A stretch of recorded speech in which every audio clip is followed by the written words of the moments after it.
Magandang araw mga idol. Kamusta? Tara muli niyo ko samahan sa panibagong bike adventure na gagawin natin gamit ang bisikleta ni JR. May mga nagtatanong, ideal daw ba daanan yung barangay road ng barangay Kamurong para maiwasan yung tulay ng Kamurong Bridge at wag na magbayad doon sa mga taong nagbubuhat ng mga motorbike dahil nga daw malalim ang ilog. Tara sagutin natin ang tanong ng karamihan. Siya nga pala mga idol, bigyan ko kayo ng idea. Ang kalsadang ito ay isa sa proyekto ng dating Pangulong Arroyo na tinatawag niyang roll-on roll-off para maboost ang economy ng turismo sa Pilipinas at para mapadali na rin ang pagdadala ng mga produkto sa karatig bayan at tumaas na rin ang agriculture income ng mga Pilipino na umaasa sa kabuhayan ng agrikultura. Yan nga pala yung kauna-unahang in-upload natin dito sa ating YouTube channel mga idol. Pwede nyo panoorin yan para may idea kayo ano nga ba yung kalsadang tinahak natin para marating natin ang Abra de Ilog, Occidental Mindoro. Ito nga pala ang tulay ng Kalumpit River. Paglampas natin ang tulay na yan, dapat tayong kumanan para madaanan natin ang barangay road ng barangay Kamurong.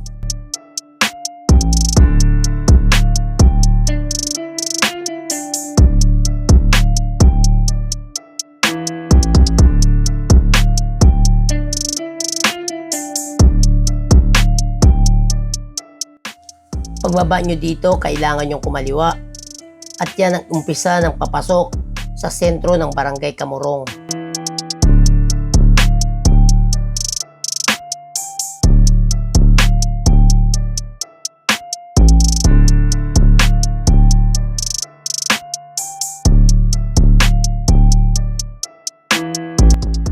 Ang kalsadang ito ay ginawa para sa mga taga-barangay Kamurong para mapabilis ang kanilang paglabas at pagpasok sa kanilang barangay. At ganoon din sa pagdadala ng kanilang produkto na inangkat nila sa ibang lugar. At ganoon din ang kanilang produkto para madala sa ibang lugar. Kung nagpaplano kang pumunta ng Abra de Ilog at ang dala mo ay 4 wheels, hindi ito ang ideal na kalsada dahil walang lalabasan ito pabalik sa provincial road na dinaanan natin kanina. Hindi rin ito shortcut na kalsada kung gusto mo pumunta ng Abra de Ilog kung ang dala mo naman ay motorsiklo. Dahil mahigit kumulang na 5 kilometro ang dapat mong baklasin mula dun sa tulay ng Kalumpit hanggang marating mo ang tulay ng Kamurong. Ginagamit nila ang kalsadang ito para makaiwas doon sa malalim na bahagi ng ilog doon sa ilalim ng tulay ng Kamurong na hanggang ngayon ay hindi pa nga po natatapos. Yung mga kababayan natin na dito nakatira o dito sa Karatig Barangay, mas kabisado nila ang kalsadang ito. Alam nila kung saan sila lalabas pag dito sila pumasok sa kalsada ng Barangay Kamurong. At mas kabisado nila ang malalim na bahagi ng ilog ng Kamurong.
Kung mapapansin nyo habang tayo ay lumalapit sa sentro ng Barangay Kamurong, parami na ang kabahayan.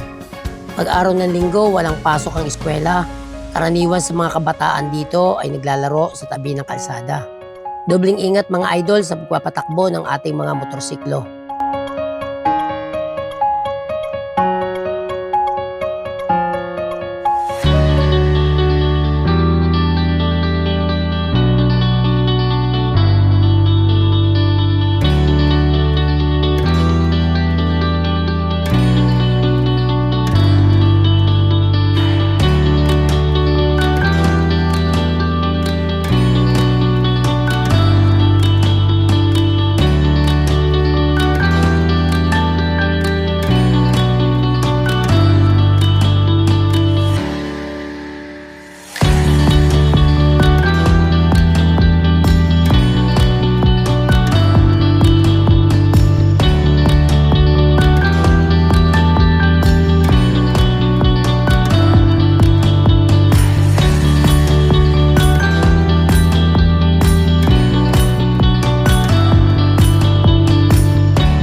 At nandito na nga tayo mga idol sa sentro ng Barangay Kamurong.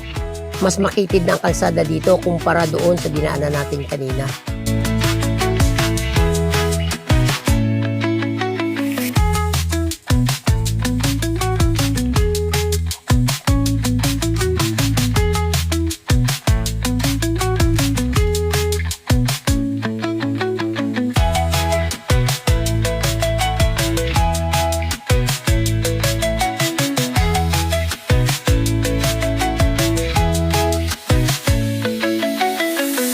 Ito na ang eskwelahan sa Barangay Kamurong.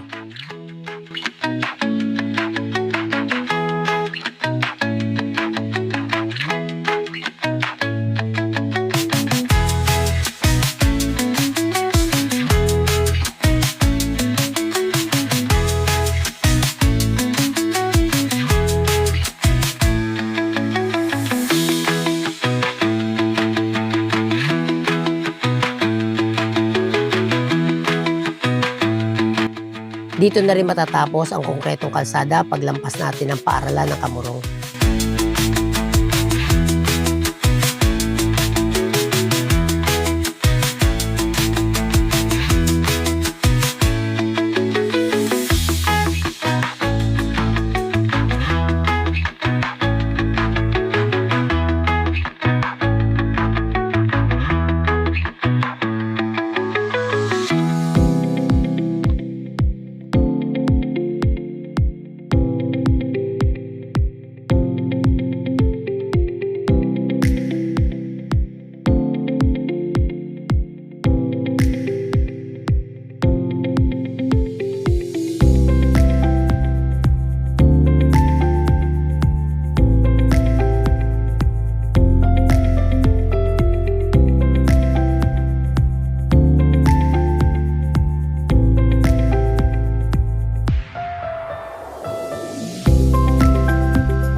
Dito tayo kakanan mga idol para matawid natin ang ilog ng Kamurong.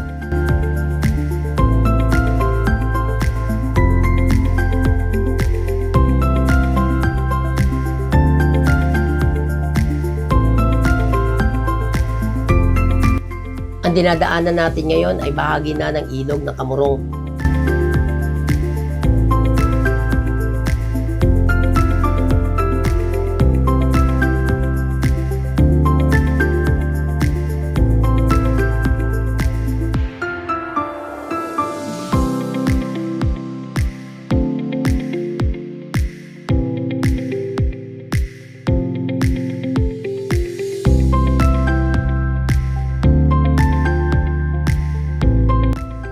Ito na mga idol, ang pinali na tatawirin nating ilog. Maraming tumirik dito mga idol, maraming natumba. Dahil may mga malalalim na parte ang ilog na ito kahit maiksi lang siya. Ang ideal dito mga idol, dapat lakarin nyo muna. Sukatin ang lalim ng ilog kung saan kayo dapat dumaan. Mas ideal dito mga idol kung dalawa kayo. Yung isang kasama nyo ang siyang susukat at siyang mag-guide sa inyo kung saan kayo dapat dumaan. At siya na rin ang aalalay sa inyo kung sakaling kayo ay matumba. Nang dumaan tayo dito, halos 2 linggo na hindi umuulan. Ganyan pa rin ang sitwasyon ng ilog. May parte ng ilog na malalim, may parte ng ilog na mababaw.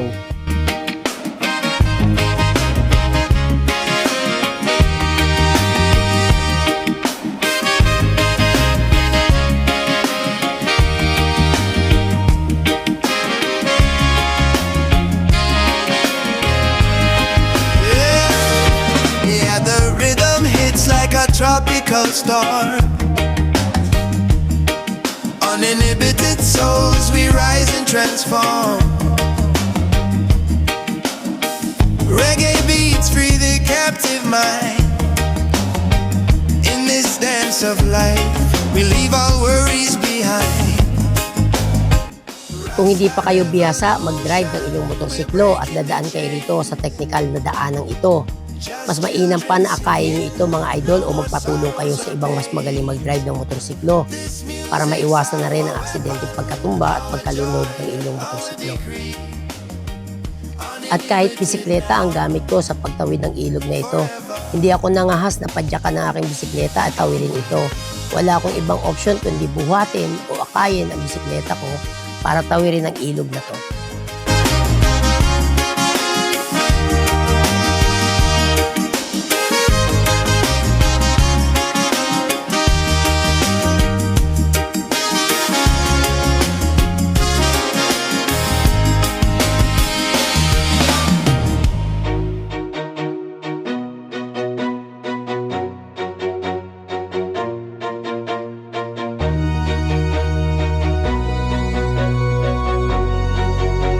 Hindi ito ang usual na rota na dinadaanan namin mga nagbibisikleta pag pupunta kami ng Abra de Ilog.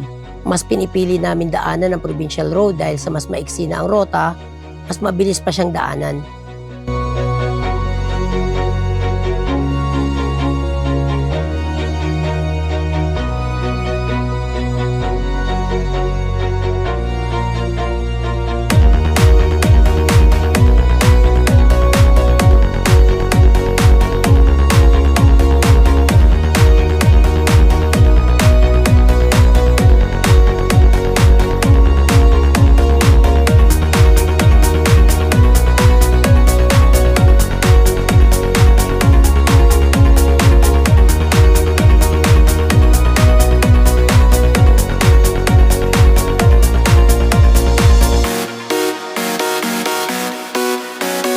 At ito nga, paglampas natin na malapad na ilog na yon, may inabutan tayo na grupo ng mga rider na nagkaaberya ang kanilang motorsiklo matapos nilang tumawid sa ilog.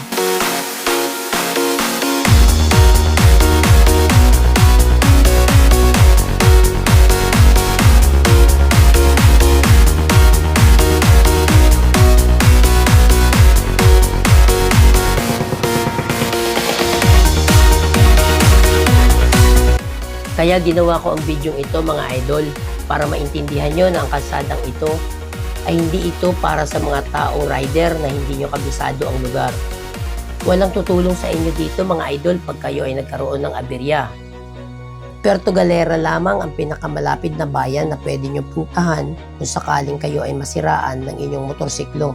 Isa pa sa problema dito mga idol, pag dito kayo nasiraan, hindi makakapasok ang 4 wheels dito. Dapat kakayin nyo ang inyong motorsiklo hanggang dun sa eskwelahan ng Barangay Kamurong. Kaya ang suggestion ko mga idol, kung kayo rin naman ay may extrang budget, dun na lang kayo dumaan sa provincial road at ipabuhat nyo na lang ang inyong motorsiklo. Wala pa kayong intindihin at smooth pa ang inyong rides.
From the mountains to the sea, a place where the heart runs free. Feel the love, feel the unity in this land.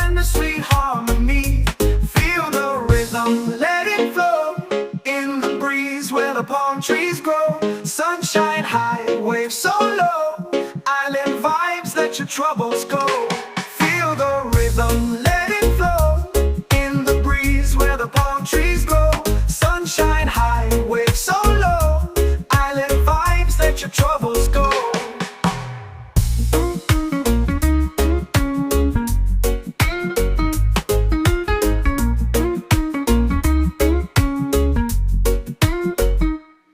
Dancing under the starry night. Music strong, it feels so right. No more stress, no more fight. Just good vibes, pure delight.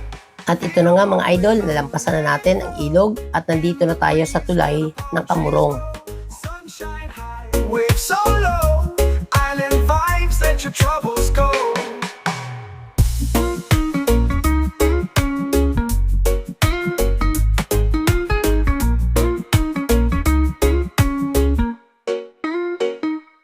Lift your voice, raise your hand. Sa mga hindi pa nakapanood ng unang video na in-upload natin patungkol sa kasada na papuntang Abra de Ilog via Puerto Galera, ito yung ilog ng Kamurong na iniiwasan ng mga nagmumotorsiklo dahil may parte nga daw na malalim. At sila naman yung mga taong bubuhat ng motorsiklo nyo para smooth na ang biyahe. Alas 5 pa lang ng madaling araw o minsan mas maaga pa, nandyan na ang ating mga kapatid na katutubo na handang tumulong kung gusto nyo magpabuhat ng inyong motorsiklo. Sa halagang 200 pesos mga idol, nakatulong ka na sa kanila, pati sa kanilang mga pamilya. Hindi rin totoo mga idol ang sinasabi nilang ang ating mga kapatid na katutubo ay sinasadyang palalimin ng ilog na para ang mga kasama nating rider ay maobliga magpabuhat ng kanilang motorsiklo pagtatawid sila dito sa ilalim ng tulay ng Kamurong.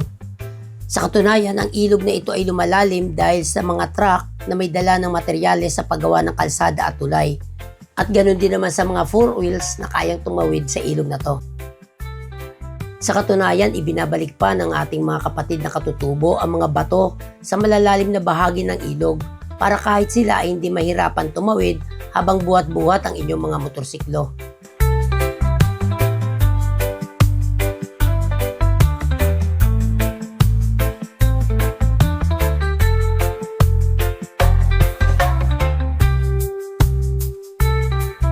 Tara lakarin natin ng konti ang ilog ng Kamurong dito sa ilalim ng tulay para may idea kayo gaano nga ba kalalim ang ilog na ito.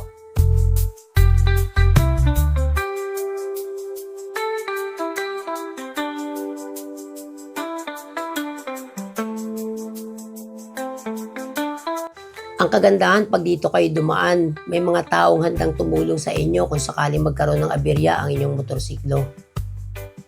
At madali rin kayo ma-pick up dito ng 4 wheels at daling kayo sa pinakamalapit na pagawaan kagaya ng bayan ng Puerto Galera.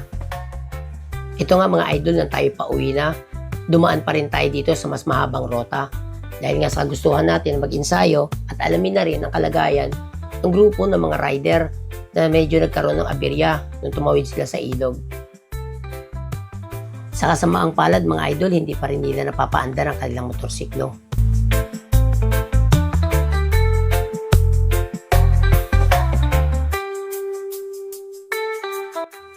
Kung may napulot kayong idea mga idol sa in-upload nating video, huwag niyong kalimutan na mag-subscribe at i-like na rin ang ating YouTube channel. At i-share na rin sa iba nating mga kasamang rider para meron silang idea saan nga ba sila dapat dumaan kung sakaling pupunta sila sa Abra de Ilog o ang plano nila ay mag-Mindoro Loop. At huwag niyong kalimutan pindutin ang notification bell para lagi kayong updated sa ating mga bagong uploaded na video. Maraming salamat mga idol sa patuloy na pagtulong, pag-alalay at pagsuporta sa ating YouTube channel. Maraming salamat muli sa inyong panonood. Lagi kayong mag-iingat sa bawat ride. Hanggang sa muli, paalam!